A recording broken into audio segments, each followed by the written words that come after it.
दूसरा elevation in boiling point temperature, decreasation in freezing point temperature, और चौथा क्या था? Osmotic pressure. चौथा क्या है? Osmotic pressure.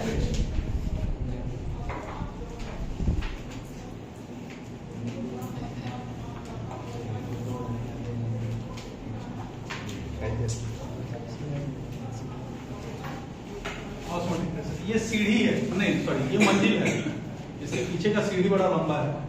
टॉपिक आपको क्या क्या जानना पड़ेगा? ऑस्मोसिस किसको कहते हैं, सेमी परमिएबल मेम्ब्रेन क्या होता है, सेमी परमिएबल मेम्ब्रेन का टाइप्स कितना है, सेमी परमिएबल मेम्ब्रेन फंक्शन कैसे करता है, सेमी परमिएबल मेम्ब्रेन के पीछे का क्या थियरी है, कितने तरीके का ऑस्मोसिस, उसके बाद जाके आपको एक टॉपिक आएगा क्या? Osmotic pressure. टॉपिक जब तक आप क्लियर नहीं करेंगे तब तक it is impossible to define osmotic pressure. है बहुत छोटा सा टॉपिक, ऑस्मोटिक प्रेशर जो है बहुत छोटा टॉपिक है, लेकिन उस टॉपिक तक पहुंचने के लिए आपको इतने सारे टॉपिक्स को क्या करना होगा? क्लियर करना होगा। ठीक है, टॉपिक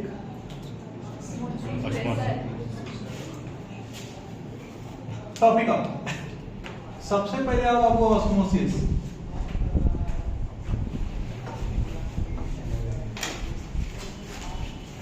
ऑस्मोसिस किसको कहते हैं? नहीं, कोई नहीं। ऑस्मोसिस किसको कहते हैं? किसको?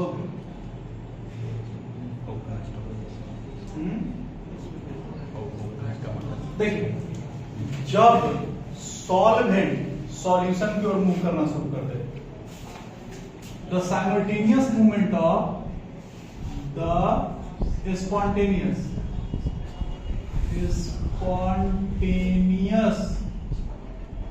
movement of किसका? सॉल्वेंट का towards solution side, solution side किसके through? Through a semi permeable membrane, semi permeable membrane is known as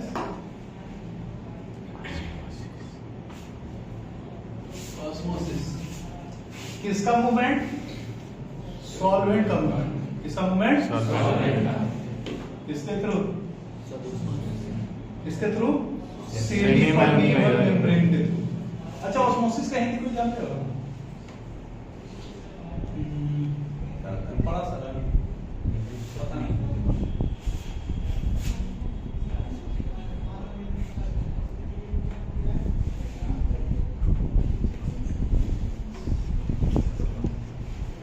जो कंटेनर है ये क्या है? Semi permeable membrane, SPM Hindi में अर्धपारगम में झिल्ली। ठीक है, ठीक है। अर्धपारगम में झिल्ली, अर्ध का मतलब आधा, सेमी, पार का मतलब एक दूसरे से पार कर जाना, गम का मतलब जाना, झिल्ली का मतलब मेम्ब्रेन, अर्धपारगम में झिल्ली।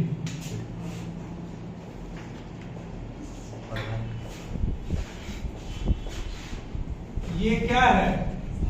सॉल्यूशन। क्या है? सॉल्यूशन। और ये क्या है?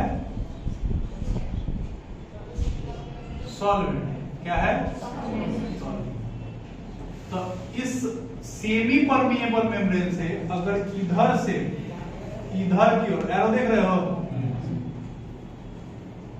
सॉल्वेंट से सॉल्यूशन की ओर कौन मूव करना शुरू कर दे? सॉल्वेंट मूव करना शुरू कर दे। इसी प्रोसेस को हम लोग क्या बोलते हैं? ऑस्मोसिस।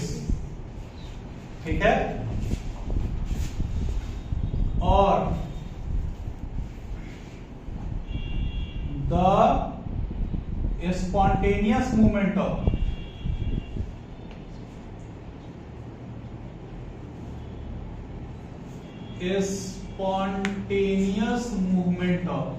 किसका? Solvent from a solution having lower concentration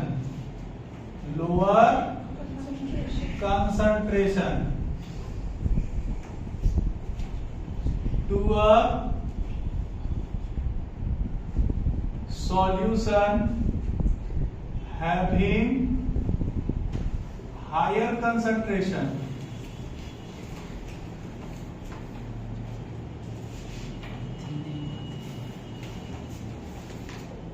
through semi permeable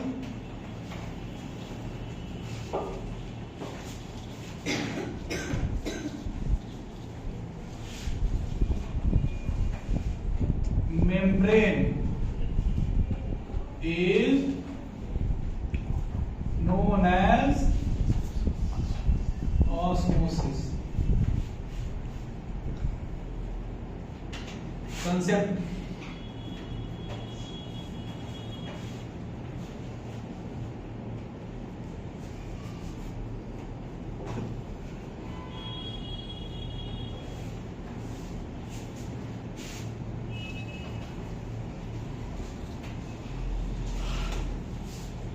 कौन सेव बन रहा है?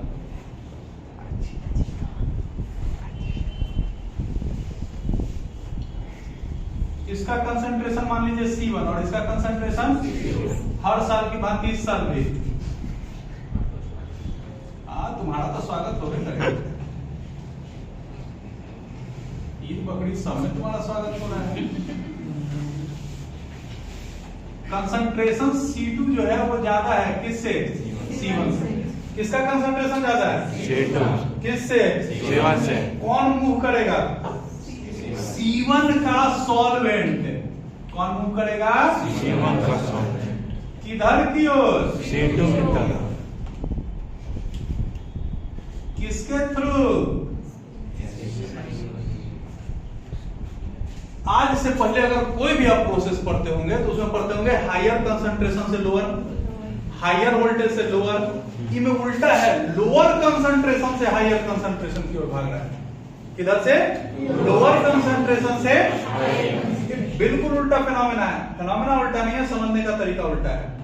जब इसको समझाएंगे तो आपको समझ में आ जाएगा कि ऐसा क्यों हो रहा है। लेकिन फिलहाल आप ये जानें कि या तो सॉल्वेंट भागेगा सॉल्यूशन की ओर, या दो कंसंट्रेशन का एक ही सॉल्यूशन, मतलब एक ही चीज का सॉल्यूशन है जिसका कंसंट्रेशन अलग अलग।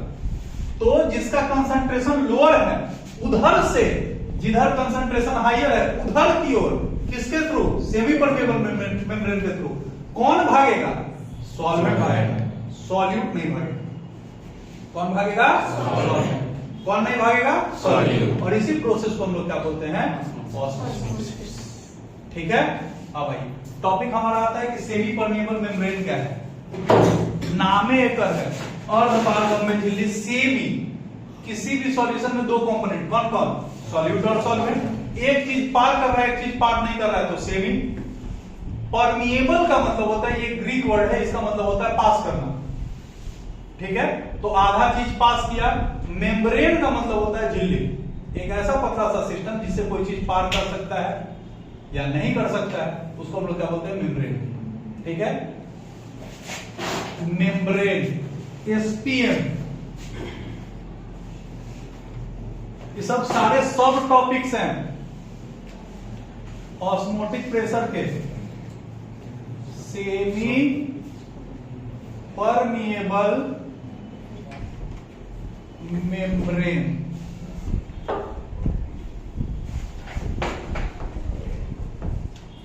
a membrane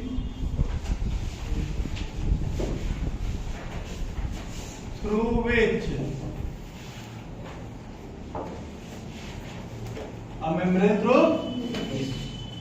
only particles of solvent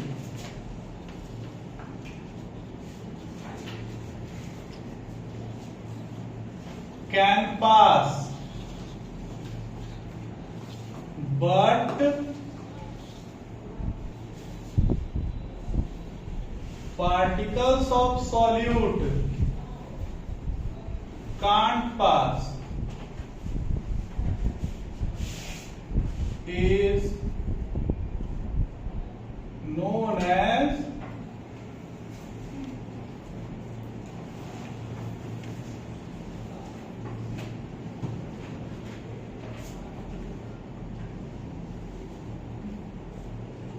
एक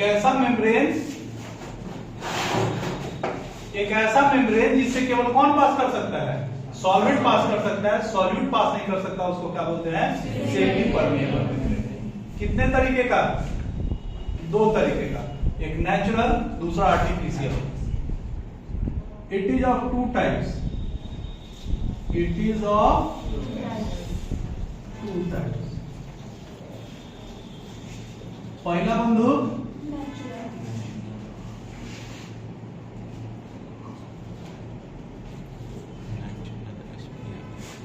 एक ऐसा सेमी परमेबल मेम्ब्रेन जो कि हमको नेचर से मिलता है, नेचर से मिलता है और डायरेक्ट उसी फॉर्म में हम लोग यूज कर लेते हैं, उसको हम लोग क्या बोलते हैं? Natural semi permeable. और SPM which is obtained from nature and can be used without processing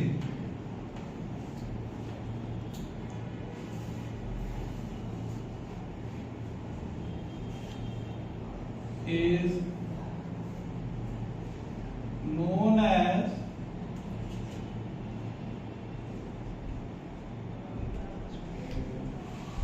example दीजिए। क्या कर रहे थे? अभी क्या मुंह फट रहा है?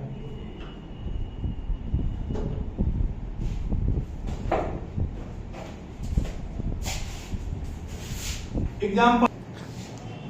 और प्याज को छिला है तो एक पतला सा, जब छिले तो एक पतला सा चिमकी नहीं उखड़ता है, वही क्या है? व्हाइट कलर का, वो क्या है? वो भी सेमी परमेबल मेम्ब्रेन है। मेम्ब्रेन्स ऑफ लीची में मेम्ब्रेन्स ऑफ प्लांट्स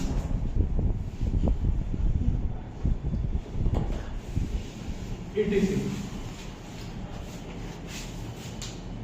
आज आप जो यूज करते हो पानी पीने के लिए वो क्या है? थर्मस। पता नहीं रेलेवेंट है कि नहीं है, लेकिन जहां तक हमको लगता है कि इसका नाम थर्मस क्यों लगा होगा? देखो, मटन कौन कौन खाता है? खाने वाले लोग मटन अच्छा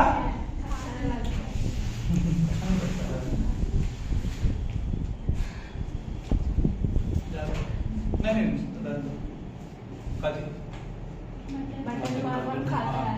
तो मटन कटते हुए भी देखते होगे, तो उसका जो पेट होता है ना, बकरी का जो पेट होता है, ब्लैडर, उसको क्या किया जाता था पहले जमाना में? उसको कहते हैं मसक।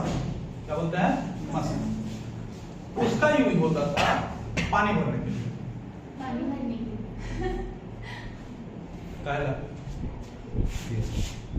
क्या है? Semi permeable. बहुत अच्छा सेमी परमेबल मेम्ब्रेन तो नहीं है, लेकिन ऐसा सेमी परमेबल मेम्ब्रेन है जो कि पानी से इंप्योरिटीज को क्या कर सकता है? छांट सकता है। अब एक ऐसा पानी है जिसमें बालू है, पत्थर है, या छोटा छोटा ऐसा पार्टिकल है जो कपड़ा से नहीं छना रहा है, वो इससे छना जाएगा। उसमें पानी डालेंगे और धीरे धीरे बूंद करके अंदर से जो पानी है वो रिसेगा और बाहर आएगा, उसको लोग पीता है। ठीक है? मुस्लिम लोग इस चीज को यूज करते थे। क्यों? जब वो एक जगह से दूसरी जगह तक ट्रैवल करते थे, तो अब आज में ट्रैवल करते थे तो ओएसिस समझते हो? मरुस्थल में जो पानी होता है उसको, उस जगह को ओएसिस कहते हैं। तो हाँ, वो पानी अगर डायरेक्ट निकाल के पिएंगे तो उसमें हो सकता है बालू फालू ये सब पड़ा हुआ हो, तो उसको छानने के लिए क्या यूज करता था? बकरी लोग साथ में लेके चलते थे, जहाँ बकरी काटो खा जाओ, तो उसका जो पेट होता था उसमें पानी डालता था, बढ़िया से साफ होकर के नाचेगा।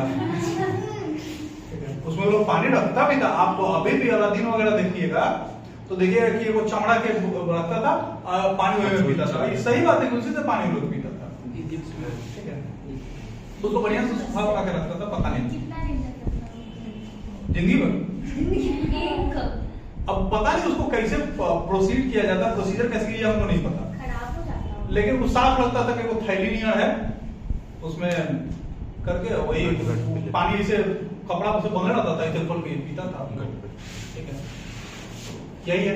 तो सुअर का ब्लैडर हो गया, बकरी का ब्लैडर हो गया। मेम्ब्रेन ऑफ कुछ प्लांट्स है, वो क्या है, वो सारे क्या है, क्या है, सेमी परमेबल मेम्ब्रेन है, नेचुरल। लेकिन जो नेचुरल सेमी परमेबल मेम्ब्रेन होता है वो परफेक्ट नहीं होता है, वो परफेक्ट नहीं होता है।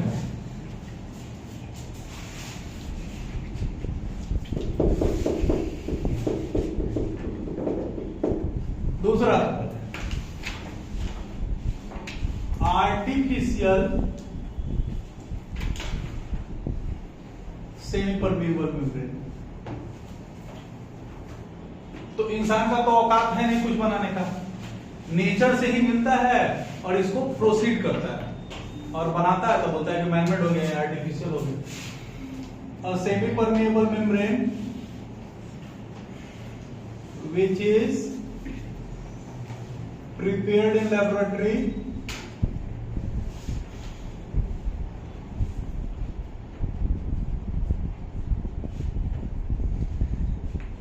is known as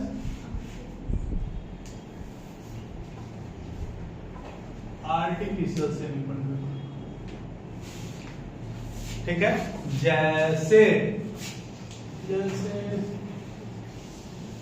copper sulphate को जब रिएक्ट करवा दीजिएगा पोटेशियम फेरोसाइनाइड के साथ, इसका नाम COPPR, कॉपर सल्फेट, और इसका नाम पोटेशियम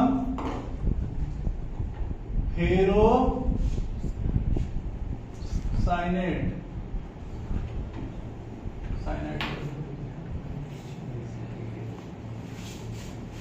ये कंपाउंड कहाँ है, चैप्टर नंबर 9 में आएगा।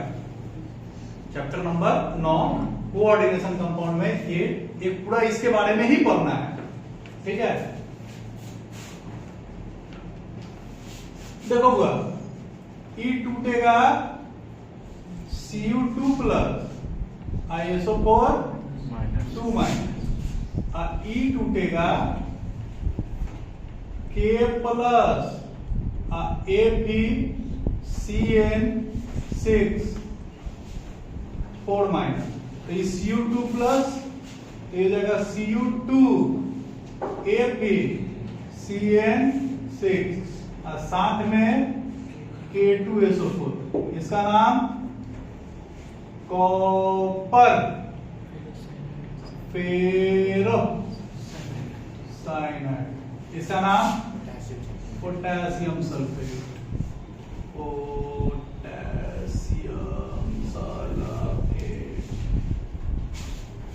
ठीक है, यही जो है ना भाई, यही क्या है, STM। ये क्या है, सेमी परमेबल, ये हाईली पॉइजनस होता है। इसको डिस्टिल वाटर से बहुत बार साफ किया जाता है, लेकिन होता क्या है कि वही खा जाए मौका के नाचक कर रहा है, नहीं रानी सिखाई थी, मच्छर को इसे बोलिएगा तो भाग जाएगा, हम खा जाते हैं, नहीं भाग जाते। काची था, हाँ, तो ये हाईली पॉइजनस होता है।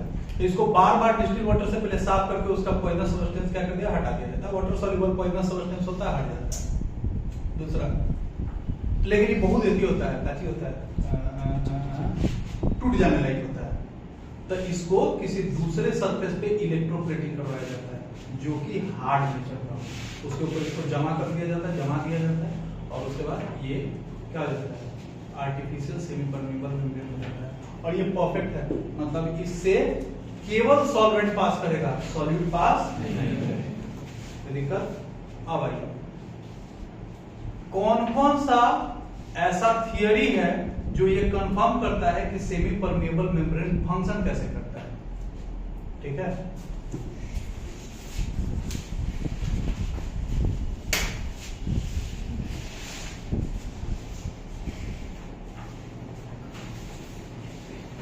theories related to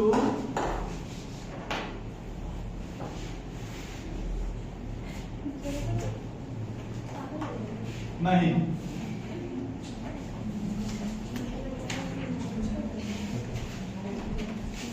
semi permeable membrane function कैसे करता है, इसके पीछे का क्या थ्योरी है? 3 थ्योरी आता है, एनसीईआरटी सबको खा गया है, उसको बताना चाहिए था।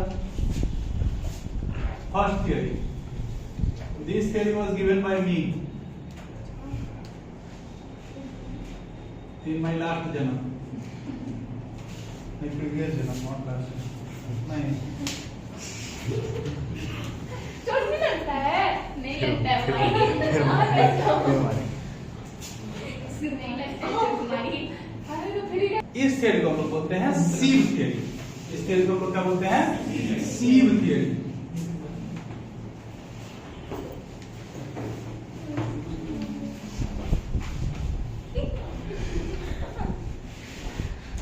ये लोग को भी कोई मौका दीजिए सर। Just wait.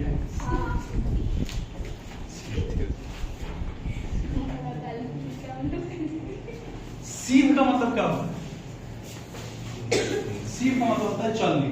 सीव का मतलब क्या होता है? चलनी, चलने वाला। तो आप देखिएगा कि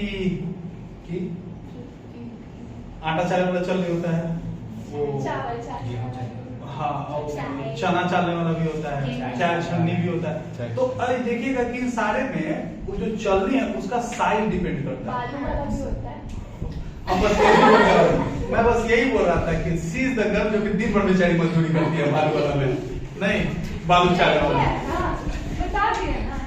ठीक है। एग्जाम्पल तो सुनाओ भी। ठीक है, तो अगर बालू चालने वाला चलनी से अगर घर का आटा चलाएगा तो क्या होगा? चोकर आटा सब एक के साथ गिरेगा। उसके लिए क्या हम लोग यूज करते हैं? तनी ऐसा चलनी जिसका पोर साइज छोटा है, नहीं तो ये सारा किसके ऊपर डिपेंड कर रहा है? पोर के साइज के ऊपर। ठीक है, तो ऐसा माना जाता है कि सॉल्यूट उसका साइज थोड़ा बड़ा होता है और लिक्विड सॉल्वेंट का साइज थोड़ा छोटा होता है। ये इतना ही साइज होता है जिससे सेमी परमेबल मेम्ब्रेन के जो साइज होते हैं उससे ये पास कर जाएगा। कौन? सॉल्वेंट। लेकिन पास नहीं कर पाएगा। कौन? सॉल्यूट। समझ आ रहा है? यानी सेमी परमेबल मेम्ब्रेन में छोटे छोटे पोर्स होते हैं। इन पोर्स का साइज इतना ही होता है कि इससे केवल सॉल्वेंट के पार्टिकल्स पास कर सकते हैं, सॉल्यूट के पार्टिकल्स पास नहीं कर सकते। एक पहला theory.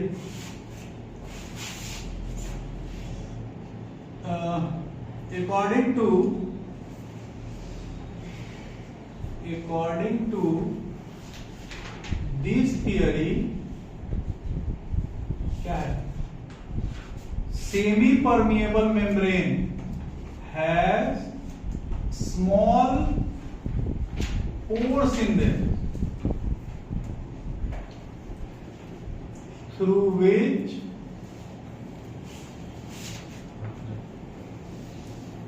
only particles of solvent can pass, but particles of solute can't pass। है ना? ये इस थ्योरी के हिसाब से केवल सॉल्वेंट के पार्टिकल पास कर सकता है, लेकिन सॉल्यूट का पार्टिकल पास तो जो नहीं करेगा वो इधर आ जाएगा, जो पास कर देगा वो इधर आ जाएगा। ठीक है, लेकिन ये थ्योरी सब जगह वैलिड नहीं था। क्यों? क्योंकि कुछ अब मान लो कि दो लिक्विड सॉल्वेंट देते हैं, तो कोई एगो सॉल्यूट रहेगा, कोई एगो सॉल्वेंट रहेगा, तब पार कौन करेगा? इस हिसाब से तो दोनों को पार कर जाना चाहिए क्योंकि लिक्विड है। लेकिन फिर बोला कि नहीं, ऐसा नहीं है। वहां देखा गया कि एक ही चीज पार कर रहा है, तो हर जगह ये थियरी लागू नहीं होता। तो फिर सेकंड थियरी हम लोग आए। सेकेंड थियरी, इसको हम लोग परमिएबिलिटी थियरी के नाम से भी जानते हैं। This theory is known as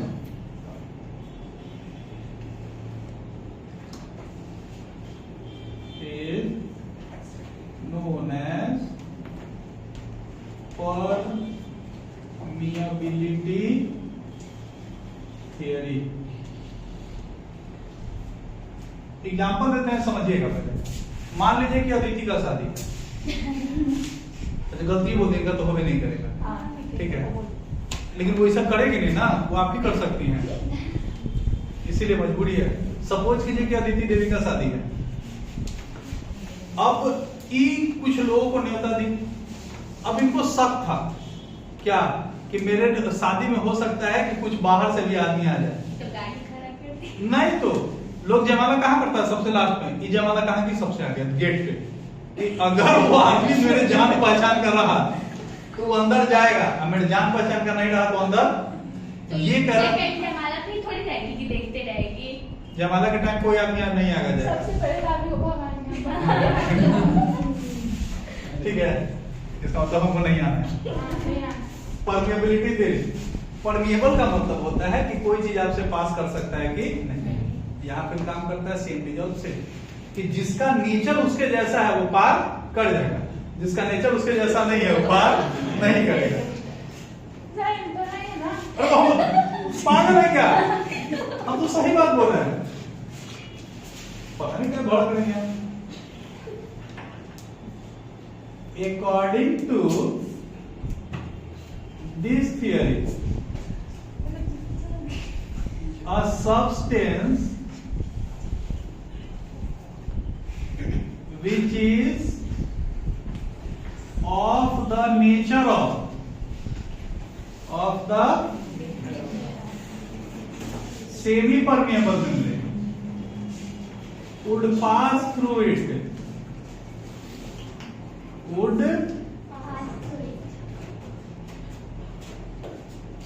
and a substance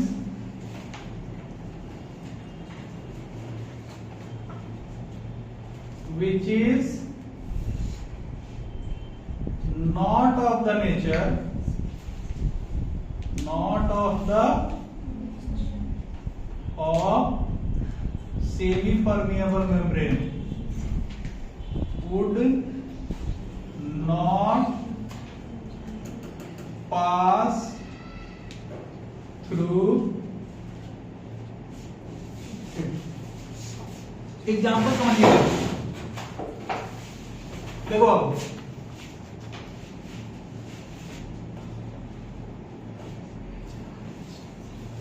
ये एक कंटेनर है, इसमें सेमी परमिएबल मेम्ब्रेन है।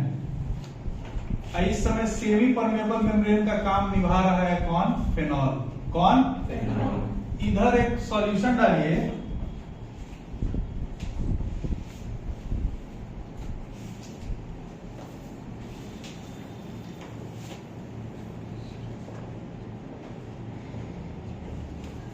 कॉपर नाइट्रेट का CuNO3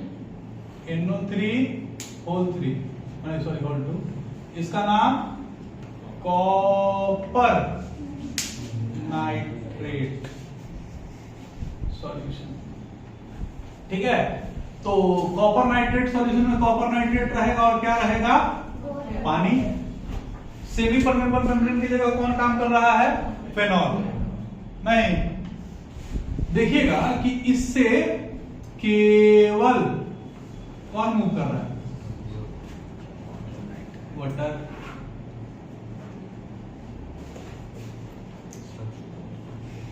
कौन मूव कर रहा है? बोला रीजन इसका क्या दिए ये कि बोले कि कॉपर नाइट्रेट आयनिक है, ये कभी नहीं मैच कर सकता किसके साथ? फेनॉल के साथ। क्यों? क्योंकि फेनॉल क्या है? मॉलिक्यूलर है या कोवेलेंट है, ठीक है। ये आयनिक है और ये मॉलिक्यूलर या कोवेलेंट है। ये कभी एक दूसरे में मैच नहीं कर सकता। लेकिन वाटर और फेनॉल ये दोनों एक ही फैमिली का है, मतलब एक ही जैसा नेचर है, तो पानी से पार कर जाता है, लेकिन कॉपर नाइट्रेट नहीं। ये भी थ्योरी काम कर गया, लेकिन हर जगह थ्योरी काम नहीं किया। तब मार्केट में एक नया थ्योरी आया और ये थ्योरी अभी भी चल रहा है। थ्योरी का नाम वेपर प्रेशर,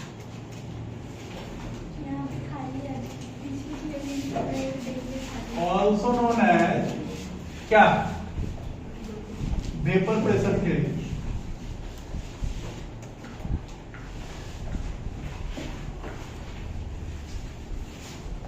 इस थ्योरी को हम लोग वेपर प्रेशर थ्योरी के नाम से भी जानते हैं। इसका सिंपल सा थ्योरी है क्या, कि जिसका वेपर प्रेशर हाई होगा उधर से, जिसका वेपर प्रेशर लो होगा उधर की ओर सॉल्वेंट पास करेगा। कौन पास करेगा? सॉल्वेंट। किधर से? जिसका वेपर प्रेशर हाई है, किधर की ओर? किसके थ्रू? कौन पास करेगा? सॉल्वेंट। सॉल्वेंट क्या पास करेगा? क्योंकि हम लोग अभी तक जितना भी काम किए वो सब नॉन वोलेटाइल सॉल्यूट था। कौन था? जब नॉन वोलेटाइल सॉल्यूट होगा तो उसको गर्म करने पे वो वेपर में कन्वर्ट नहीं, और जब वेपर में कन्वर्ट नहीं होगा तो वेपर प्रेशर नहीं बनाएगा, तो वो पास नहीं करेगा। समझ में आ रहा है? According to this theory, according to this theory, ये पूछा है 2 बार, सीव थियरी 2 बार पूछा है बस। जब तक एग्जाम का सीबीएसई में 1 बार नहीं पूछा है, बिहार बोर्ड में ये 2 बार पूछा है बस। ठीक है, according to this theory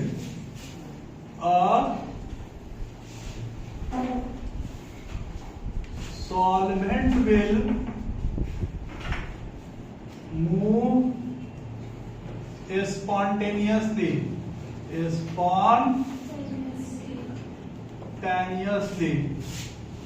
from a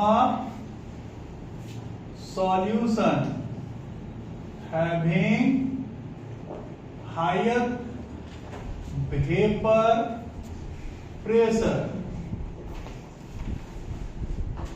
to a solution having lower vapor pressure.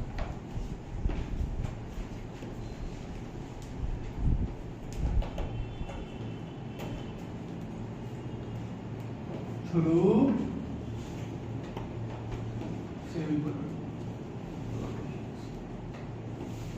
Concept समझाएगा ना, समझने का कोशिश करना।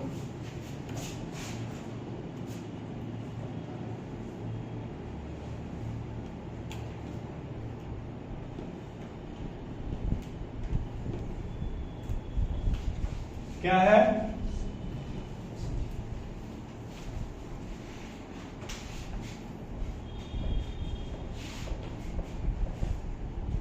ये वाला इस C2 है, इस C1 है। किसका कंसंट्रेशन? C2 का कंसंट्रेशन ज्यादा है C1 से। अब एक बात हमको समझाना, C2 का कंसंट्रेशन ऑफ C2 या AIB, concentration of A is greater than concentration of B, यानी C2 जो है वो ज्यादा है, C2 ज्यादा है। इसका मतलब क्या है कि C2 में मोर सॉल्यूट है नहीं, और C1 में लेस सॉल्यूट है। कंफर्म करते जाना। अरे है, कंसंट्रेशन क्यों ज्यादा है? Concentration directly proportional to amount of solute. जिसका सॉल्यूट का कंसंट्रेशन ज्यादा रहेगा या सॉल्यूट का अमाउंट ज्यादा रहेगा, उसका कंसंट्रेशन क्या रहेगा? ज्यादा। C2 का कंसंट्रेशन ज्यादा है, मतलब C2 में क्या है? ज्यादा सॉल्यूट है, और C1 में कम कंसंट्रेशन है, मतलब C1 में कम सॉल्यूट। अब याद करो बैबोज लॉ। बैबोज लॉ क्या पढ़ा था कि जब हम लोग नॉन वोलेटाइल सॉल्यूट ऐड करते हैं किसी भी सॉल्वेंट में तो उसका वेपर प्रेशर क्या होता है, कम। क्या होता है, आज जितना फिर याद कीजिए काची रॉड्स लॉ उस दिन पढ़ा थे कि the decrease in vapour pressure is directly proportional to increase in mole fraction. Mole fraction जितना सॉल्यूट का ज्यादा होगा वो वेपर प्रेशर उतना ही कम बनाएगा। इसमें ज्यादा सॉल्यूट है मतलब इसका वेपर प्रेशर क्या बना होगा, कम बना होगा। मोर सॉल्यूट का मतलब क्या हो गया, lower vapour pressure, lower vapour pressure. और इसका लेस सॉल्यूट है इसका मतलब higher vapour pressure, higher vapour pressure. किधर से किधर की ओर मूव कर रहा है, लोअर कंसंट्रेशन से हायर कंसंट्रेशन। किधर की ओर, तो जिसका कंसंट्रेशन लोअर है उसका क्या ज्यादा है, वेपर प्रेशर हायर है, और जिसका कंसंट्रेशन हायर है उसका क्या कम है। हर चीज हम लोग क्या जानते हैं कि हायर से लोअर की ओर भागता है, तो कंसंट्रेशन लोअर मतलब वेपर प्रेशर क्या है उसका हायर। तो एक ऐसा सॉल्यूशन जिसमें हायर वेपर प्रेशर से लोअर वेपर प्रेशर की ओर सेमी परमिएबल मेम्ब्रेन से सॉल्वेंट पास करता है, इस प्रोसेस को भी हम लोग ऑस्मोसिस के नाम से जानते हैं। नहीं,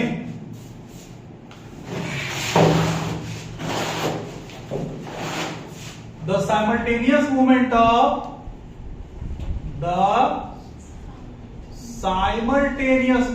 ऑफ किसका, solvent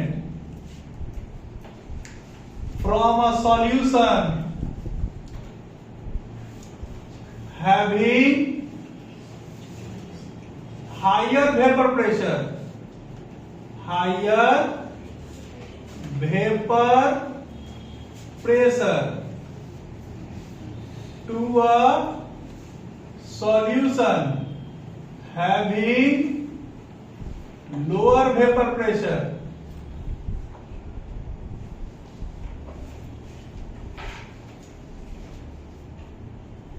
is known as osmosis.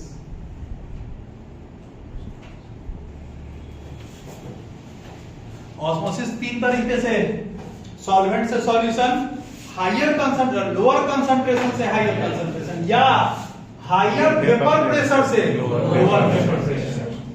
ठीक है, तो हमारा बोले था ना कि इसके बाद रॉल्स लॉ पढ़ाने के बाद एक टॉपिक कंफर्म हो जाएगा, कौन, वेपर प्रेशर। बिना वेपर प्रेशर के आप ना relative loading of vapour pressure बता सकते हैं, ना बॉइलिंग पॉइंट एक्सप्लेन कर सकते हैं, ना ही फ्रीजिंग पॉइंट एक्सप्लेन कर सकते हैं, ना ही आप किसको एक्सप्लेन कर सकते हैं, ऑस्मोसिस को।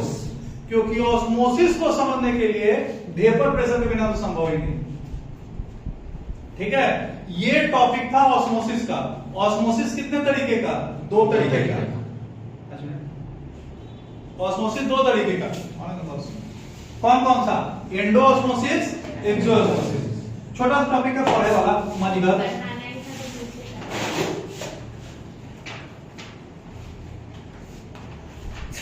The system of consent should be necessary. इससे सामने वाले को लगता नहीं कि उसकी मर्जी से काम हो रहा है। नहीं, जैसे क्या वैसे निकाल दीजिए आप। डेट में आप बोल रही है, ऐसे कौन बोल, हम बोले अब बोली सुधार के लड़का और देख के छोड़ देंगे, उसको लगा ना कि हम लड़के से शादी कर रहे हैं। हाँ ठीक है, हाँ ठीक है।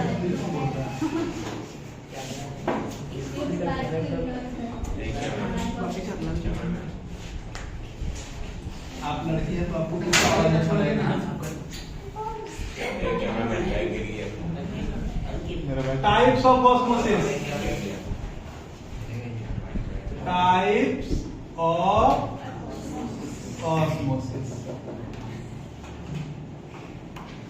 ये दो तरीके से होता है, एक एंडोऑस्मोसिस और दूसरा एक्सोऑस्मोसिस। काहे सोती नहीं लड़ते हो तुम उसका से रे? जैसे पैर से मार रहा है। तुम लोग बोलते तुम सौतन क्यों लड़ता है? वो क्या बोलता है? तू अपनी कलम उगा के देख ले तो हम बता दो। वो बोले कि उगाई तू नीचे चल रहा, हम बोले अजीब स्थिति है यार। इन दोनों को लड़वाने वाले आदमी का नाम वो है माथा नीचे गिर जाता है। उसको मत कुछ हो। इस सब के पीछे सपोर्ट मेरा है। 20%। डिस्पर्सन में है, डिस्परेशन में आरसी बिहार गया इसके लिए। बाहर वाले के लिए ऑप्शन मेरा चल ऑस्मोसिस अंडा छीले हो? हाँ, जब आप अंडा छीलिएगा तो देखिएगा कि उसमें एक रबर नियन कुछ निकलता है लास्ट में, वो एक सेमी परमेबल मेम्ब्रेन होता है। ठीक है, करना क्या है, एक अंडा, 2 अंडा ले लीजिए, टेक 2 eggs,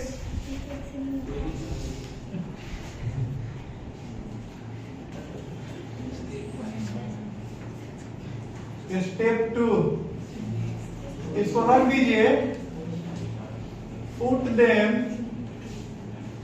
इन HCl हाइड्रोक्लोरिक एसिड। ठीक है, तो अंडा का जो ऊपर वाला खोल होता है वो किसका बना हुआ होता है? कैल्शियम कार्बोनेट का। ये जो कैल्शियम कार्बोनेट है HCl के साथ, डाइल्यूटेड HCl के साथ रिएक्ट करके बन जाएगा CaCl2 H2O और CO2। ये दोनों वेपर के फॉर्म में, गैस है वेपर के फॉर्म में निकलते हैं। कैल्शियम क्लोराइड आपको सॉल्यूशन मिल जाएगा। आप ध्यान देते रहिएगा कि उस सॉल्यूशन का जो ऊपर वाला खोल है खाली वही खत्म हो, मतलब अंडा का खाली ऊपर वाला ही खोल हो, उसके अंदर वाला जो रबर वाला पोर्शन है वो अभी भी रह जाएगा। ठीक है,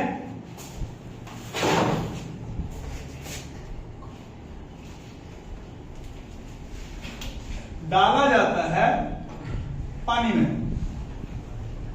कि पानी है, इसमें अंडा डाला गया,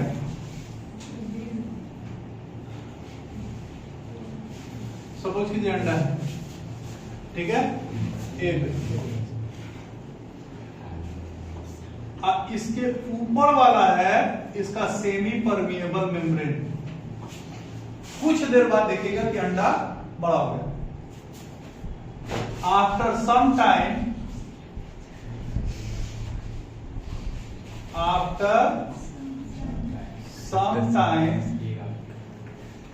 egg becomes bigger in size.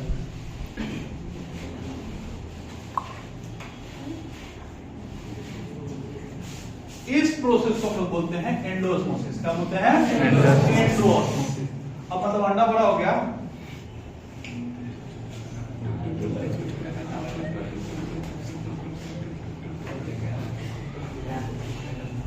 ठीक है, कर ले चुके, ले पेट में पानी में, तू कर ले भाई, कर ले ये वही जानलू है, अरे हम लोग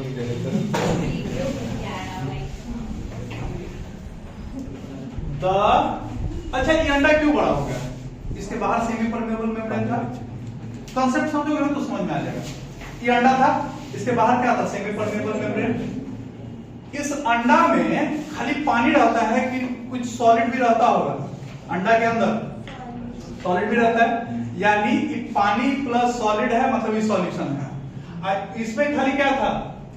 पानी, वो प्योर सॉल्वेंट था। तो किसका कंसंट्रेशन ज्यादा होगा, अंदर वाले के कि बाहर वाले का? कंसंट्रेशन किसका ज्यादा होगा? अंदर वाले का। तो बाहर वाले का कंसंट्रेशन क्या होगा? कम। तो अंदर वाले का कंसंट्रेशन ज्यादा होगा तो उसका वेपर प्रेशर क्या होगा? कम। अब बाहर वाले का कंसंट्रेशन कम है तो वेपर प्रेशर क्या होगा? ज्यादा। तो बाहर से पानी क्या होगा? अंदर चल गया। नहीं, एंडोस्मोसिस, द osmosis या the process of osmosis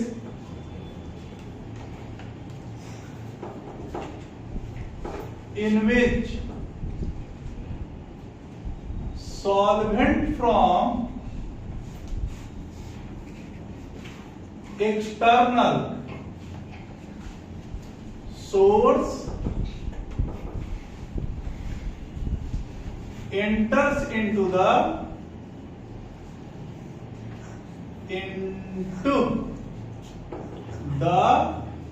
body through किसके semi permeable membrane is known as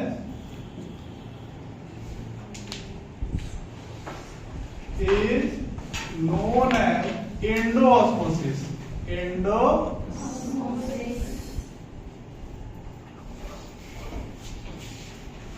ठीक है।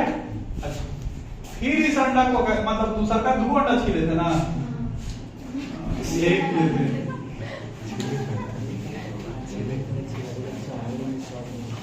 अब तो अंडा बहुत अच्छा चलती होती थी। हाँ तो अब इसमें बढ़ना चल रही है, जो आदमी बालू चल सकता है वो अंडा नहीं छीलेगा।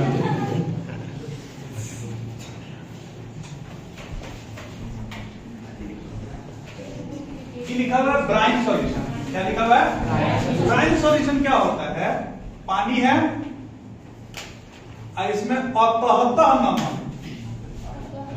Access salt. अभी अतहत्तर नमक कोई स्पेशल नमक नहीं होता है, मतलब इसमें नमक कितना घोल दीजिए कि वो इन्हें से जाए देने से फट के निकल जाए, है। ठीक है, पूरा नमकीन। अब इसमें क्या करना है? अंडा को डाल देना है। अंडा को अब देखिए कुछ देर बाद आप देखिएगा कि अंडा क्या हो गया,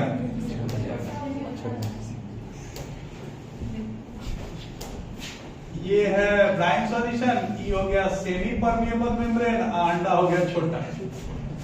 आफ्टर सम टाइम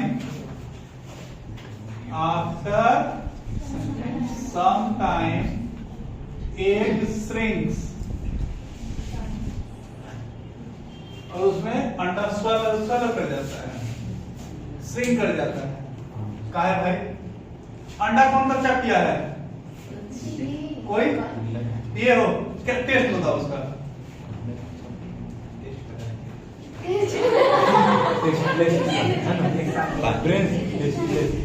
क्या आप डायरेक्ट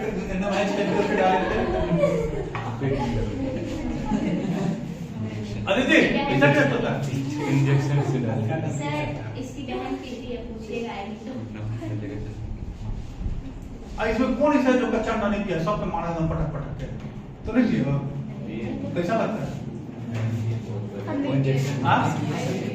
वो खाई है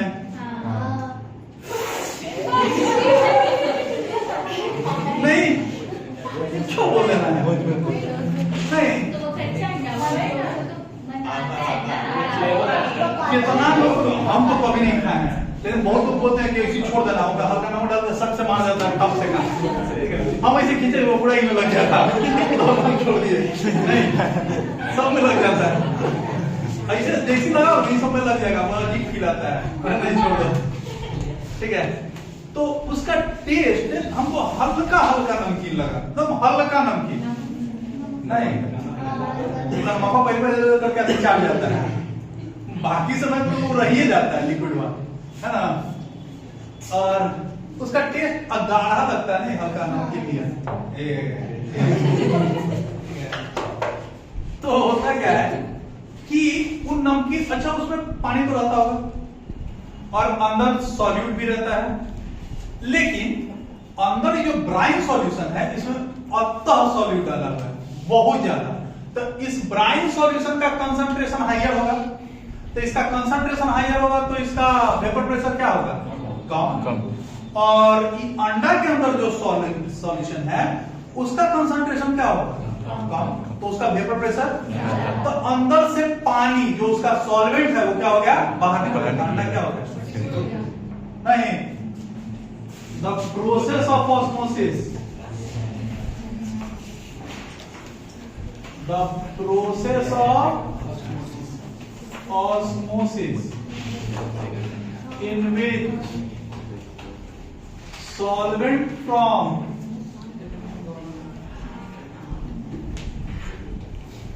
body comes out of the system through ऊपर है is known as बात देख रहा हूं कुछ कर रहा है एक्जियोस्मोसिस अंदर से बाहर जाए एंडोस्मोसिस अंदर से बाहर आए एक्जियोस्मोसिस क्या अंदर बाहर हो रहा है सॉल्वेंट और कुछ नहीं हो सकता सॉल्यूट अपना जगह कभी नहीं छोड़ सकता सॉल्वेंट बाहर से अंदर हो रहा है अंदर से बाहर सॉल्वेंट हो रहा है किसके थ्रू सेमी परमेबल मेम्ब्रेन ठीक है ये अभी टॉपिक खत्म नहीं हुआ ये खाली आपको हम क्या पढ़ाए हैं अभी ऑस्मोसिस अब नेक्स्ट क्लास में आपका जाएगा ऑस्मोटिक प्रेशर और उसी दिन चैप्टर हो जाएगा स्वाहा